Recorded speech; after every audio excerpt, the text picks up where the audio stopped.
Un día cualquiera me despierto por el sonido de la alarma, me lavo la cara, preparo esa dulce taza de leche con colacao como cada mañana y voy directo al comedor. Me siento al sofá ilusionado porque hoy, en mi serie favorita, toca por fin ver lo que llevamos años esperando: Goku Super Saiyan vs Freezer.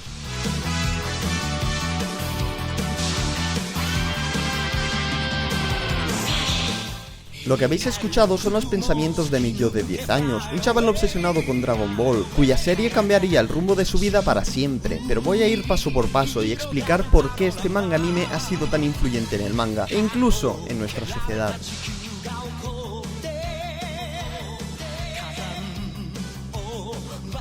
Estoy seguro que si le preguntaras a la mayoría del público general por el nombre de un mangaka, la mayoría te respondería Akira Toriyama. Pero la verdad es que antes de Toriyama hubieron muchísimos otros mangakas, que fueron increíblemente importantes para la industria y sentaron las bases de lo que más tarde sería Dragon Ball. Osamu Tezuka, al que se le considera el padre del manga, creó el primer shonen de la historia llamado La Nueva Isla del Tesoro o Shin Takarajima en 1947.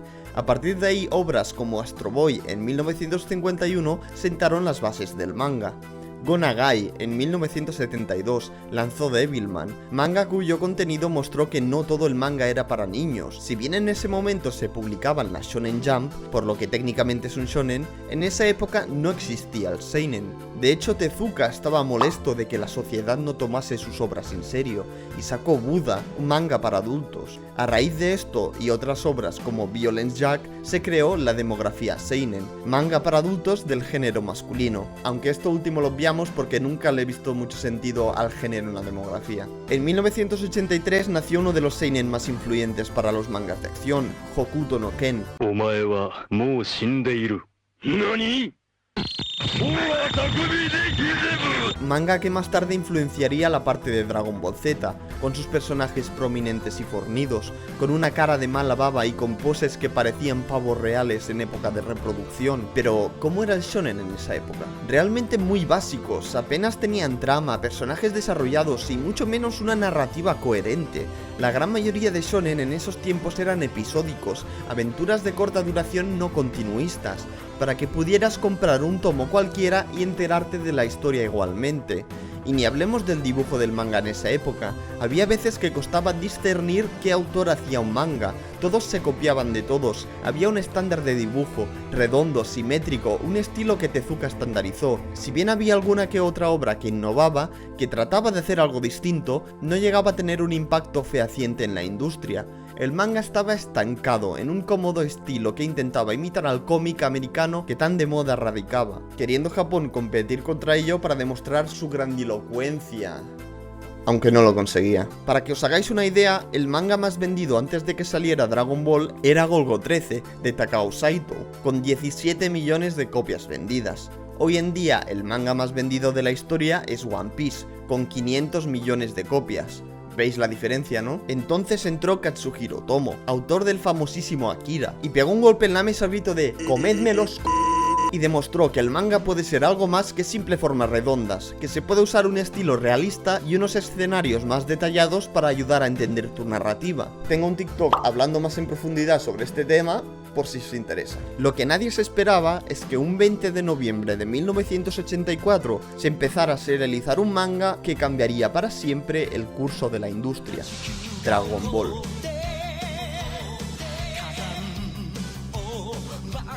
Akira Toriyama no era ningún desconocido antes de sacar Dragon Ball, tampoco ningún mangaka referente en la industria. Su obra anterior, Dr. Slump, tenía un éxito bastante importante, incluso se realizó un anime en 1981. En los inicios de los 80, tener un anime de tu manga era más difícil que ahora. No existían tantas productoras, no habían tantos recursos, era algo más reservado, el público occidental era apenas inexistente, todo se quedaba en el país nipón. En 1983, Toriyama sabía que se acercaba al final de Dr. Slump, pero su editor, Torishima, le dijo que o lo alargaba o si lo terminaba tenía que tener una idea en mente que poder realizar en los próximos 3 meses a terminarlo. Toriyama estaba obsesionado con las películas de artes marciales, en particular una llamada El Maestro Borracho, de Jackie Chan. Torishima le dijo a Toriyama que le diera una oportunidad a un manga sobre Kung Fu, que tanto le gustaba, a lo que el mangaka se negó rotundamente alegando: las cosas que me gustan y las que dibujo son distintas, así que no me da la gana. Torishima le empujó a intentarlo, aún Toriyama insistiendo que él quería hacer mangas de comedia como Dr. Slump. Así que después de un tiempo creando pequeños one-shots, Toriyama finalmente cedió y le hizo caso a Torishima, y no solamente hacer un manga sobre artes marciales, sino hacer un manga con una historia continua. Decidido a ello, Toriyama empezó a picotear distintas ideas, creando una especie de piloto llamado Dragon Boy. Sorprendentemente tuvo una reacción positiva por parte de la audiencia, por lo que Toriyama dirigió sus esfuerzos hacia esa ruta. Dragon Boy era un manga de 2 capítulos, sobre un chico llamado Tang Tong, cuyo maestro le encarga la defensa de la princesa del país K hacia su reino. Su maestro le da una bola de dragón que al combinarla con su ki, dice que aparecerá un dragón a ayudarle. Ya podéis ver las similitudes que tiene con Dragon Ball. Esta historia le sirvió a Toriyama para echar sus raíces en el manga de artes marciales. Ese mismo año sacaría otra historia llamada Las aventuras de Tung Pu, otro manga que le serviría para practicar para Dragon Ball, como por ejemplo los diseños, las cápsulas o eventos como el protagonista es disparado en el primer encuentro, igual que pasa con Bulma. Toriyama y Torishima querían hacer que su próximo manga fuera totalmente distinto a lo que era Dr. Slump. Decidieron hacer literalmente lo opuesto. Dr. Slump estaba basado en California. ¿Qué es lo más lejos de California? Efectivamente, China. Dr. Slump tenía una chica como protagonista, así que qué mejor que poner esta vez a un chico de protagonista y cambiar el foco de comedia a historia. Para el setting se fijaron en uno de los cuentos más importantes de China, llamado Viaje al Oeste. Es una novela de 1592, donde aparecía el personaje de Sun Wukong, el rey de los monos. Torishima pensó que después del éxito de Dragon Boy, podrían hacer una versión mejorada, si la juntan con esta historia, y poder así usar elementos mitológicos, como la nube voladora o el bastón mágico. Además, esta historia era completamente inexplorada en el manga de esa época, por lo que pensaban que llamaría la atención respecto al resto.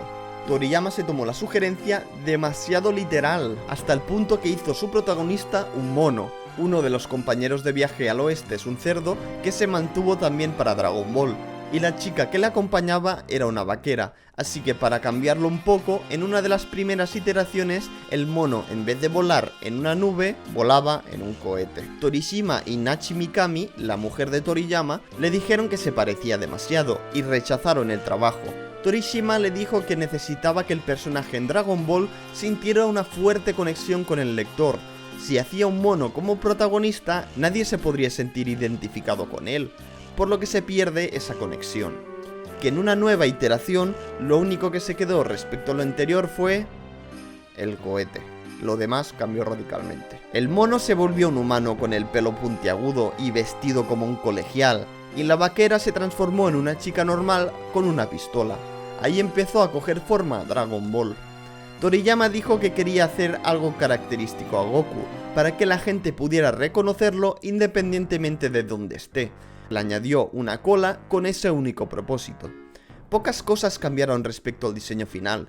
La vaquera recibió por fin un nombre, Bulma, y se modificó su cuerpo para que fuera más sexy, por demandas del editor. El cohete finalmente volvió a la nube y las bolas de dragón inicialmente eran 8, no 7. Finalmente, un 20 de noviembre de 1984, nació Dragon Ball. Y hay una curiosidad más, Dragon Ball no sería lo mismo sin el mítico Kamehameha. Toriyama quería mostrar el ki de manera visual, una fuerza que se supone que es invisible al ojo humano. Quería mostrarla para que los jóvenes al leerlo pudieran imaginarlo. Así que empezó a practicar poses cuando nadie le veía, hasta que llegó a la mítica pose de la técnica. En cuanto al nombre, fue porque Toriyama quería llamarlo algo ja, pero no encontraba una palabra que le satisfaga. Preguntó a su mujer, y ella le dijo que probara con Kamehameha, ya que era el nombre de un rey de Hawái que le hacía mucha gracia. Dicho y hecho, el Kame nació en ese momento. Ahora conocemos toda la historia del nacimiento de la serie, pero nos falta lo más importante, ¿cómo ha influido este manga en la industria?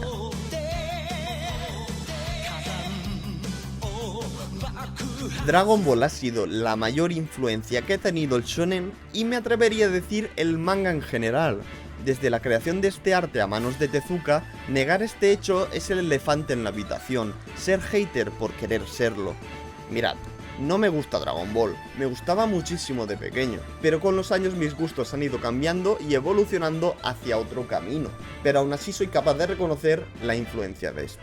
Muchísimos mangas que disfrutáis hoy en día no existirían si no fuese por Dragon Ball, o al menos no serían de la forma que son hoy en día. Antes he dicho que hasta la salida de Dragon Ball, el manga más vendido era Golgo 13, con 17 millones de copias. Para que veáis cómo Dragon Ball impulsó la industria, en el momento que terminó el manga, en 1995, Dragon Ball ya tenía las 100 millones de copias vendidas, y actualmente cuenta con más de 400 millones. Y si aún así sois tan reacios a aceptar eso, voy a explicar paso a paso las influencias más notorias de Dragon Ball. Popularizó las transformaciones y las escalas de poder. Si bien antes de Dragon Ball ya existían transformaciones y el power scaling, ninguna otra serie lo popularizó tanto como esta. JoJo Stardust Crusaders se estaba lanzando a la vez que Goku se transformaba en Super Saiyan. Fue este segundo manga quien lo lanzó al estrellato. Aún recuerdo ese día vívidamente. No se hablaba de nada más en mi colegio en una buena temporada. Incluso los profesores charlaban con nosotros de tanto que dábamos la lata con el tema. El sueño de cualquier niño siempre ha sido transformarse en Super Saiyan y lanzar un Kamehameha. Dragon Ball sirvió para que muchas series crearan su propia escala de poder y transformaciones. Yu Yu Hakusho y Hunter x Hunter subsecuentemente, Naruto, o si vamos a la grande, absolutamente cualquier manga de peleas creado durante el clímax de Dragon Ball a principios de los 90, fue inspirado por él. Ponte a buscar similitudes en tu manga anime favorito de la época, estoy seguro que las encontrarás. Además también popularizó lo que podemos llamar rayos, vamos, el Kamehameha de toda la vida. Era una técnica usada en cómics, el propio Superman lo tenía, pero hasta ese momento no era un recurso muy explorado en el manga, hasta que Dragon Ball lo llevó a otro nivel y ahora mismo es difícil encontrar un manga que no haya un personaje con una habilidad similar. Otro punto súper importante es la rivalidad. Hasta la creación de Dragon Ball no había apenas mangas que desarrollaran la rivalidad entre dos personajes de forma coherente. Si bien en JoJo existía el mítico Jonathan vs Dio, era un mero trámite para enfrentarse y tener la excusa de agregar un villano a la historia. Cuando Dragon Ball introdujo a Vegeta, todo cambió. La narrativa en el manga dio un giro de 180 grados, donde se dio cuenta que una rivalidad entre dos personajes puede ir más allá de héroe y antagonista. Una lucha para ver quién es más fuerte, un proceso evolutivo de autodescubrimiento donde las dos partes salen ganando.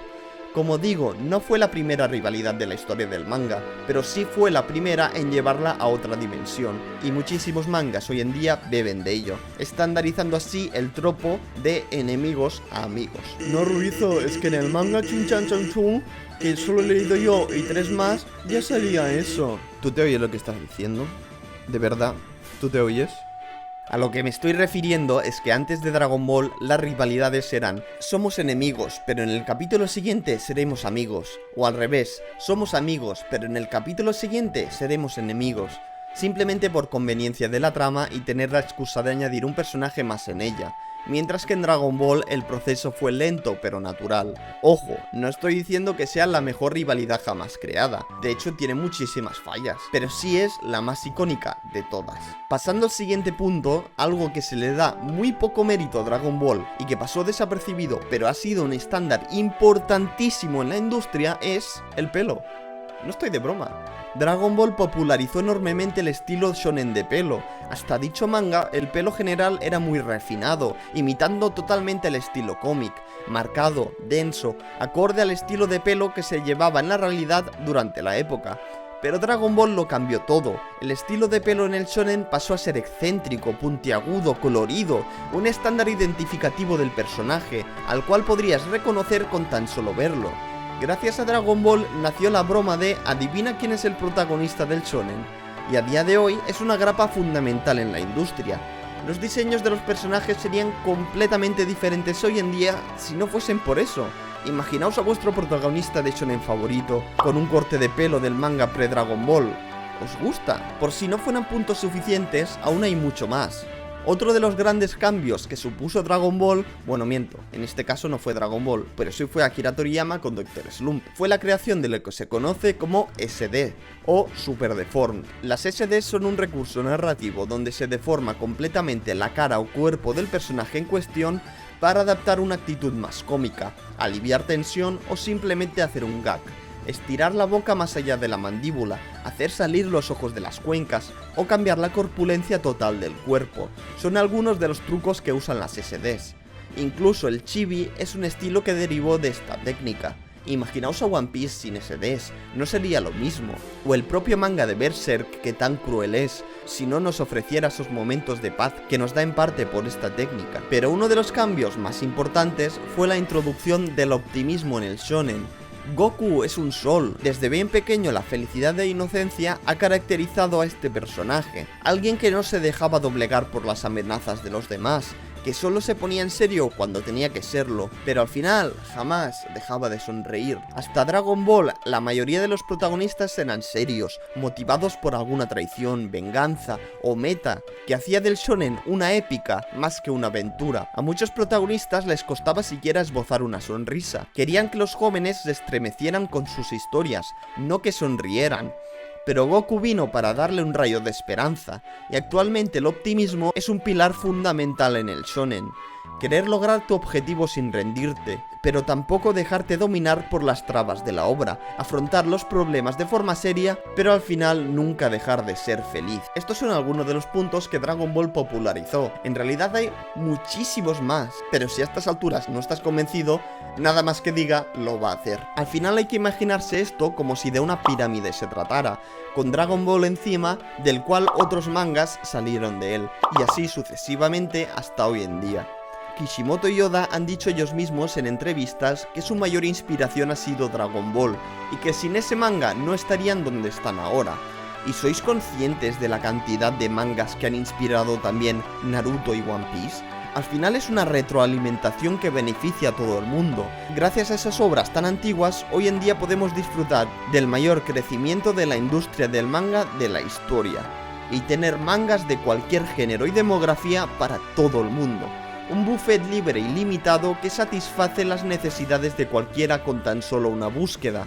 Si os ha gustado el vídeo, agradecería mucho un like y una suscripción. Y en mi TikTok tenéis más vídeos para vuestro disfrute. O si queréis insultarme, también me vale. Nos vemos próximamente.